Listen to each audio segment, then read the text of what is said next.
हाय, आपके साथ मैं हूँ Surbhi Sharma. India TV YouTube channel subscribe करिए, बेल आइकन दबाएं। ममता दीदी के ऑफिशियल कैमरामैन है, वो फोटो भी ले रहे हैं। ये अपने आप में एक अनोखी चीज है कि ममता बनर्जी के पब्लिसिटी स्टाफ के बंदे ये फोटो ले रहे हैं। ममता बनर्जी को एक तकिया लगाकर लेटाया गया था और अब ममता बनर्जी जब पिछली सीट पर लेटी थी तो उनका पांव दिखाई दे रहा था, अब उनका सिक्योरिटी स्टाफ उन्हें आगे लेकर आ रहा है। व्हीलचेयर के पीछे आप अभिषेक बनर्जी को देख सकते हैं जो कि ब्लैक मास्क लगाए हुए हैं। ममता बनर्जी जिंदाबाद के नारे लग रहे हैं और बाकी लोग चिल्ला रहे हैं कि आप हटिए, हम दीदी को देखना चाहते हैं, दीदी को देखे चाहिए, इस तरह के शब्द हैं। और अब ममता बनर्जी को यहां व्हीलचेयर हटा दी गई है, स्ट्रेचर लाया गया है। ममता दीदी को स्ट्रेचर पर लेटाकर अंदर ले जाया जाएगा। आप देख सकते हैं अभिषेक बनर्जी काला मास्क लगाकर सबसे आगे हैं, उनका सिक्योरिटी स्टाफ अब उन्हें गाड़ी से बाहर निकाल रहा है। आइस पैक आप देख सकते हैं, सिक्योरिटी स्टाफ के हाथ में आइस पैक है, जो आइस पैक उनके पांव पर रैप किया गया था और अब उन्हें यहां इस स्ट्रेचर पर लिटाया जाएगा और अंदर ले जाया जाएगा। बड़ी संख्या में टीएमसी के समर्थक यहां पहुंचे हुए हैं जो ममता बनर्जी जिंदाबाद के नारे लगा रहे हैं। हर कोई ममता बनर्जी की एक झलक देखना चाहता है। ये टीएमसी के वो समर्थक हैं जो यहां अस्पताल पहुंचे थे।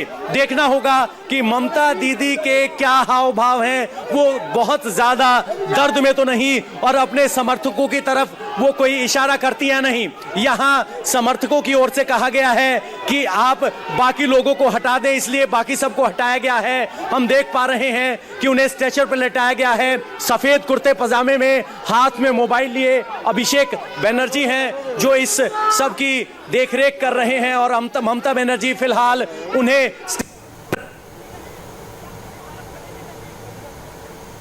पैक लगा है और सिक्योरिटी स्टाफ खींच रहा है। अब ममता बनर्जी को स्ट्रेचर के जरिए यहां से अंदर ले जाया गया और उससे पहले यहां उनके स्ट्रेचर को सैनिटाइज किया गया।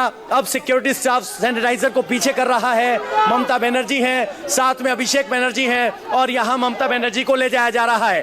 ममता दीदी यहां स्ट्रेचर पर लेटी हुई हैं, बाएं पांव में आइस पैक बांधा गया है और इस तरीके से उनको अंदर ले जाया जा रहा है। और अभिषेक बनर्जी के अलावा डॉक्टर ऑन ड्यूटी और बाकी सब स्टाफ यहां है और ममता बनर्जी अब यहां एसएसकेएम अस्पताल के अंदर दाखिल हो रही है। आपको बता दें कि ममता बनर्जी को गाड़ी की पिछली सीट पर लेटाकर लाया गया था। उनके लिए पहले एक व्हीलचेयर का इस्तेमाल किया गया, लेकिन व्हीलचेयर इस्तेमाल करने में मना कर दिया गया। उसके बाद एक स्ट्रेचर लाया गया, स्ट्रेचर के जरिए ममता दीदी को यहां अस्पताल पहुंचाया गया है। और ये सब जब हो रहा है तो बड़ी संख्या में यहां तृणमूल कांग्रेस के समर्थक पहुंचे हुए हैं और अब अस्पताल के ग्रिल गेट को बंद कर दिया गया ताकि अतिरिक्त भीड़ अंदर ना घुस पाए। यहां सुरक्षा के पुख्ता इंतजाम किए गए हैं और ममता दीदी का काफिला फिलहाल यहां है। अगर आप देखेंगे तो इस ग्रिल के ठीक ऊपर यहां एक कमरे में इंतजामात किए गए हैं। अगर यहां एक्सरे रूम है और पुलिस जिस तरीके से यहां खड़ी है तो आप यहां ममता बनर्जी के अंदर जाते हुए तस्वीरें भी कुछ देर बाद देख पाएंगे। पवन, जैसा आप बता रहे थे, ममता बनर्जी अब हॉस्पिटल के अंदर जा चुकी हैं। उनको स्ट्रेचर पर लेटा करके जो वहां पर मेडिकल स्टाफ था, डॉक्टर्स और नर्सेज की निगरानी में, उनको अब हॉस्पिटल के अंदर ले जाया गया है। अब वहां उनको ट्रीटमेंट दिया जाएगा, उपचार दिया जाएगा।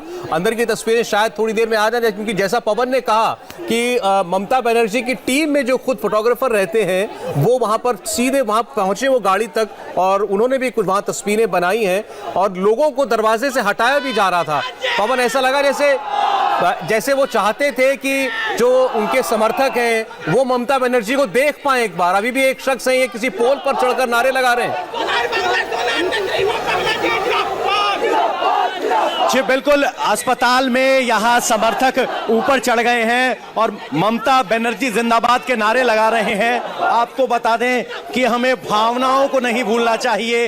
हिंदुस्तान के चुनावी इतिहास में नेता के हर आंसू, हर दुख, हर दर्द और हर आह का वोट नतीजा होता है। तो नहीं भूलना चाहिए कि चुनाव है। ममता बनर्जी अपने आप को बंगाल की बेटी के तौर पर प्रोजेक्ट कर रही हैं और जिस बड़ी संख्या में यहाँ समर्थक पहुंचे हैं और मास्क लगाए हुए हैं, उनके चेहरे पर जो मास्क है उस पर ममता की तस्वीर है, तो आप समझ सकते हैं कि इस इवेंट का या कहें कि इस घटना का भी पॉलिटिकल मायने है। अब जरा कुछ लोगों से बात करते हैं। कहाँ से आए? जिंदाबाद, भवानीपुर से। भवानीपुर से। आपको क्या खबर मिली? हमको खबर मिली है मेरा दीदी के ऊपर हमला हुआ है, इसीलिए हम लोग घर का आए। क्या इस बात से फर्क पड़ता है कि नंदीग्राम में दीदी पर हमला हुआ? कैसे देखते हैं आप इसको? क्योंकि हम लोग तो सामने नहीं थे, हम लोग को इतना पता चला जरूर हम लोग का दीदी के ऊपर हमला हुआ, नहीं तो दीदी तो ऐसे आने वाली नहीं है, वो लड़ने वाली है, वो इतना दम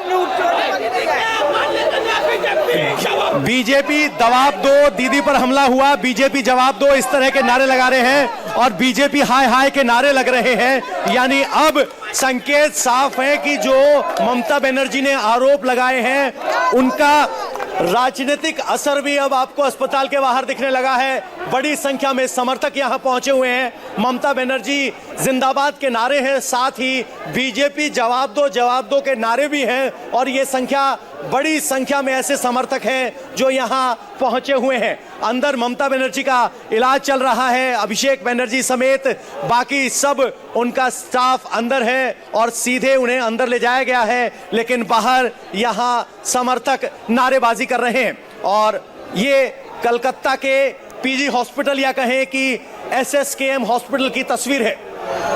पवन, एक खबर है कि इनको इस हॉस्पिटल के केबिन नंबर 12 में जो है वहां ले जाया गया है, वहां पर सारा बंदोबस्त किया गया है उनके उपचार का। हो सकता है उनका पहले एक्सरे किया जाए, पहले डॉक्टर एग्जामिन करेंगे उनको कहां कहां चोट लगी है और फिर अगर कोई टेस्ट करने होंगे तो वो करेंगे। ममता बनर्जी ने किसी पार्टी का नाम नहीं लिया, लेकिन यहाँ जो लोग आए हैं ये ममता बनर्जी के हमले के लिए बीजेपी को जिम्मेदार बता रहे हैं।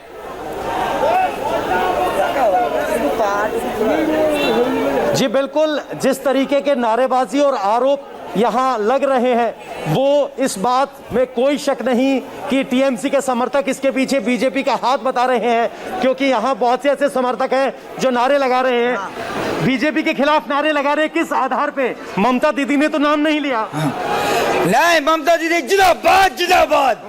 अच्छा, कब आपको खबर मिली? अभी खबर मिला, इसका दौड़ के चला, हमारा पेशेंट के एक्सरे है, हम वो छोड़ के चला आया दीदी के लिए। किसका एक्सरे होना था? मेरे साले का, बड़े साले का एक्सरे होगा अभी 9 बजे। आप कहाँ से आए हैं? क्या खबर मिली थी आपको? मैं एक्चुअल मुर्शिदाबाद से हूँ। हाँ। मैं एक्चुअल मुर्शिदाबाद से हूँ। हम लोगों का पेशेंट है यह। हम लोग का पिछले दिन आप सुना होगा 17 फरवरी को हम लोग का मिनिस्टर जाकिर हुसैन का बॉम्ब अटैक हुआ था, इसीलिए उसका देखभाल के लिए यहाँ पर हूँ। अच्छा, तो मैं थोड़ा बाहर गया था बालीगंज में, उधर भी हम लोग का थोड़ा पेशेंट है। हाँ। तो जो पिछले महीने जो हमला हुआ था टीएमसी सांसद पर, उनके रिश्तेदार हैं और यहाँ बहुत से समर्थक वहाँ भी पहुँचे हुए हैं और यहाँ अब गाड़ियाँ एक के बाद एक लगा दी गई है ताकि समर्थकों को काबू में रखा जा सके। यहाँ काफ़ी मशक्कत करनी पड़ रही है पुलिस को इन सब को काबू करने के लिए और भीड़ यहाँ अस्पताल पर लगातार बढ़ती जा रही है। सबसे बड़ा सवाल है कि ममता दीदी की इन्वेस्टिगेशन के बाद क्या निकल कर सामने आता है, क्योंकि क्या उन्हें रात भर एडमिट करना पड़ेगा? अगर उन्हें एडमिट किया जाता है तो इस बात से इनकार नहीं किया जा सकता कि यहाँ बड़ी संख्या में लोग पहुँचेंगे, बड़ी संख्या में यहाँ भीड़ हो सकती है। लेकिन अगर उनकी कोई चोट ऐसी है जिसे तुरंत फर्स्ट एड के बाद यहाँ से डिस्चार्ज किया जा सकता है तो वो सीधे घर जाएंगी। देखना होगा कि प्राइमरी इन्वेस्टिगेशन के बाद क्या निकल कर सामने आता है। एक बात लेकिन थोड़ी खटक रही है पवन, क्योंकि इससे पहले जो आपने तस्वीर दिखाई जब ममता बनर्जी वहां पहुंची, मुख्यमंत्री चोटिल हुई है, घायल हुई हैं, वो आ रही हैं, उनको लेकर के आया जा रहा है और इतनी भीड़ वहां पर, उनको मतलब स्ट्रेचर पर लेटाना मुश्किल हो गया, वहां इतने लोग जमा हो गए थे।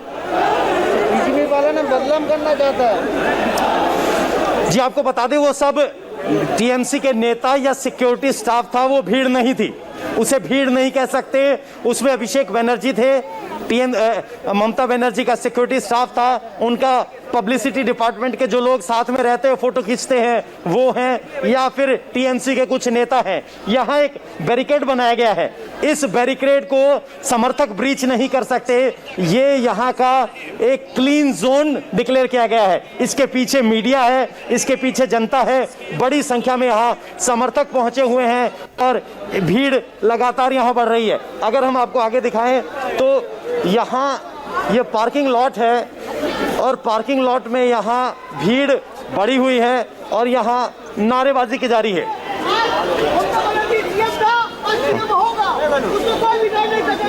हम जरा कुछ लोगों से बात कर लेते हैं। सर, जय बांग्ला का मास्क लेके आए हैं, आपको क्या खबर मिली? क्या हम लोग टीवी के माध्यम से खबर मिली कि दीदी को नंदीग्राम में 4-5 लोगों ने धक्का दिया, काफ़ी बुरे तरीके से वो चोट खा गई है।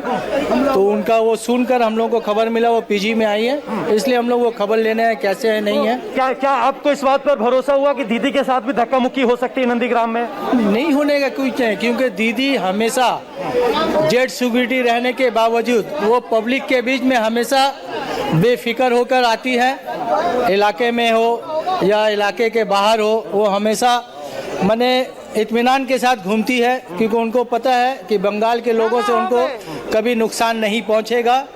और ये जो खेला, आप कहां से? हाँ, क्या खेला हुआ है? अभी जो हुआ है, बीजेपी को एक डर ढुक गया है, उनके अंदर में एक खौफ आ गया है कि दीदी अगर वहां से शुरुआत करेगी तो बीजेपी को नुकसान पहुंचेगा, इसलिए वो चाह रहे हैं कि किसी भी कारण से अब इसके राजनीतिक मायने निकालने लगे हैं आप लोग? हाँ बिल्कुल, ये राजनीति की वजह से तो उनको नुकसान बहुत किए हम लोग अरे के लिए। यहाँ दीदी ने तो बीजेपी का नाम नहीं लिया, समर्थक बीजेपी का नाम क्यों ले रहे हैं? कैसे ये उन लोग को टारगेट है, बीजेपी लोग टारगेट कर रहे हैं जो दीदी को कैसे भी हराना है। लेकिन हम लोग ने दीदी जो हमारा पश्चिम बंगाल में मुस्लिम हिंदू किसने किया? बीजेपी वाले ने आके किधर भी क्या कर रहा नहीं कर रहा, वो टीएमसी का नाम आ रहा है। लेकिन दीदी जो काम कर रहा है वो अच्छे के लिए कर रहा है, और दीदी के ऊपर दीदी इंसान के पीछे भागते रहते हैं। जवाब चाहिए, डीजी को क्यों ट्रांसफर किया गया? डीजी को ट्रांसफर क्यों किया गया? इलेक्शन से जवाब सौरभ, आपने सवाल किया था कि क्या डीजी को ट्रांसफर करने पर कोई राजनीतिक संबंध है? अब जनता भी पूछ रही है, यानी आपका सवाल जायज था, सबके मन में आ रहा है कि डीजी के ट्रांसफर से इसको जोड़कर देखा जा रहा है। बीजेपी के ट्रांसफर को दीदी की घटना से जोड़कर देखा जा रहा है। जी हाँ पवन, पूरी बंगाल आएगी अभी तो उनका साथ दीदी के साथ। जी हाँ पवन, आप ठीक कह रहे हैं। ये सवाल आपने अभी समर्थकों से बात की ममता बनर्जी के, वो उठा रहे हैं। दरअसल बता दें दर्शकों को कि चुनाव आयोग ने कल ही पश्चिम बंगाल के जो डीजीपी थे उनको तत्काल प्रभाव से उनके पद से हटा दिया था और यहां तक कहा था कि इनको कोई चुनावी ड्यूटी पर तैनात नहीं किया जाएगा। वही बात अब हो रही है। पवन कुछ और लोगों के बीच जा रहे हैं, लोगों से बात करने की कोशिश करेंगे। पवन नारा जी, यहाँ सौरभ बड़ी संख्या में समर्थक पहुंचे हुए हैं। एसएसकेएमएस हॉस्पिटल वो है जहां कोरोना की वैक्सीनेशन से लेकर बाकी सब बीमारियां भी है, लेकिन यहाँ फिलहाल अभी भीड़ जबरदस्त है। जरा कुछ लोगों से बात कर लेते हैं। सर, कहाँ से आए हैं? आपको कब खबर मिली, क्या खबर मिली और अब क्या कहने आए आप? यहाँ पर आए हैं देखने के लिए कि ममता बनर्जी का क्या हाल है। ये जो आज मोदी ने ये हादसा करवाया, ये बहुत खराब करवाया बीजेपी सरकार ने। इसका हम लोगों को सबको अभी से इसका माइंड इसका काम नहीं कर रहा है। अभी से जो तो वो करना चाह रही है बीजेपी सरकार के। एक सवाल, दीदी बीजेपी का नाम लेने से बच रही हैं, उन्होंने नाम नहीं लिया, आप कैसे ले रहे हैं? दीदी नाम नहीं लेगी तो हम लोग को पता ये कौन कर सकता है। नंदीग्राम में शुभेंदु अधिकारी का टीम छोड़ हर कोई नहीं कर सकता है। एक सीएम कभी बदलाव नहीं करती है, लेकिन उसका नागरिक तो जानता है कौन कर सकता है नहीं कर सकता है। हम लोग भी जानते हैं, ये सब आप मीडिया भी जानते हैं कि कौन कर सकता है। आज तक फ्यूचर में कोई सीएम के ऊपर बंगाल में 34 साल बुद्धदेव राज किया, उसके ऊपर आज तक कोई हाथ नहीं उठा। आज दीदी, आज बीजेपी यहाँ आया ही नहीं बंगाल में, अभी से ये दिखा रहा। वो जब आ जाएगा बंगाल में तो क्या क्या करेगा बताओ। एक सीएम को तो क्या आप यहाँ ये इस घटना से ड्राइव कर रहे हैं कि यहाँ बीजेपी की वजह से डर का माहौल है? बीजेपी तो लॉ एंड ऑर्डर की जिम्मेदारी तृणमूल को देती रही है कि उनकी वजह से लॉ एंड ऑर्डर खराब है। बीजेपी तो लॉ एंड ऑर्डर के दिए, तृणमूल को दिए, यही तो सियासत है। पवन, वो आप बात ऑर्डर करते नहीं रहिए सब लोगों कर- से, आपके पास हम लौट रहे हैं। ममता बनर्जी ने सनसनीखेज आरोप लगाया, उनका पैर कुचला गया। ममता कोलकाता के एसएसकेएम हॉस्पिटल में भर्ती हैं। इस बड़ी खबर पर नए अपडेट्स के लिए हाय, आई एम सुरभि शर्मा। खबरों से अपडेट रहने के लिए India TV YouTube channel subscribe करिए, साथ में बेल आइकन जरूर दबाएं। जुड़े रहें इंडिया टीवी के साथ।